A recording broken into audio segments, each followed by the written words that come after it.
Hey guys, Phil Mackey here, 1500 ESPN, hanging out at the Opryland Hotel in Nashville, Tennessee, where baseball's winter meetings are underway. It's day one, and it's already been a busy day, at least communication-wise, for Twins GM Terry Ryan. Nothing has transpired yet, but Terry spent the entire day meeting with agents for free agent starting pitchers and communicating via phone with other GMs, still looking to maybe trade pieces or shuffle things around, even though the Twins are more focused right now on free agents and talking to agents than they are after trading Denard Span, who was arguably, or perhaps not arguably, their best trade chip.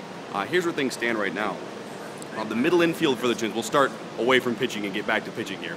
The middle infield for the Twins is going to come from in-house.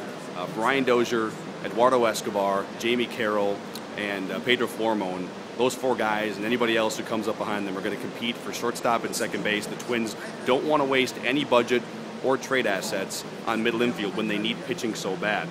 Terry did say that the Twins are close on finding competition for Trevor Plouffe.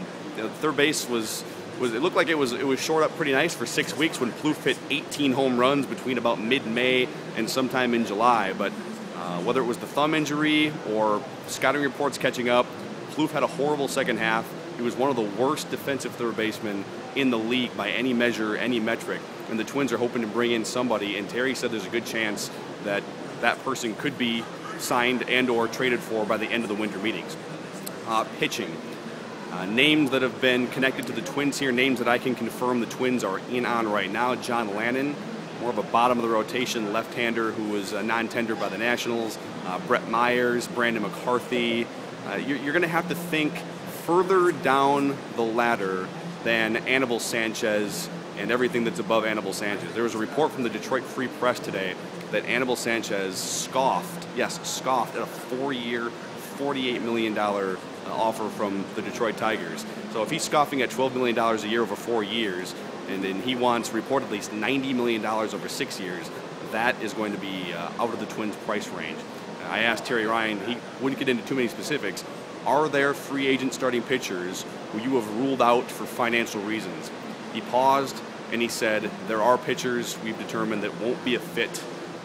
And obviously, Anibal Sanchez wanting that much money, Zach Greinke being pursued by 4 of the contenders in baseball, the Dodgers, the Angels, the Rangers, and the Nationals. Those guys are almost certainly out. Not to mention it's a two-way street. If you're Anibal Sanchez, even if you bring your price down, do you want to play for a team that's lost 99 and 96 games the past couple of years? So right now, the way things are sort of morphing here early on at the winter meetings, it looks like the Twins are going to look more toward middle to bottom of the rotation to fill those remaining slots. Scott Diamond's the only guy penciled in. The problem is, if you fill those slots with Brett Myers, Brandon McCarthy, Joe Blanton's another name that Jerry Krasnick from ESPN threw out there. If you fill 3 slots with those guys and put them with Scott Diamond, you're improving your pitching staff, which was awful last year, but how much are you really improving it? It's still probably a bottom 10 rotation in baseball. You're certainly not going to compete with the Tigers or the White Sox with guys like that. So, unless you're going after a top of the rotation arm, a Dan Herron if he's healthy, and Anibal Sanchez and Zach Greinke are really the only 2 others out there. Are you really going to have a chance to compete next year? Those are the answers, the questions, I guess, that the Twins are going to have to answer. So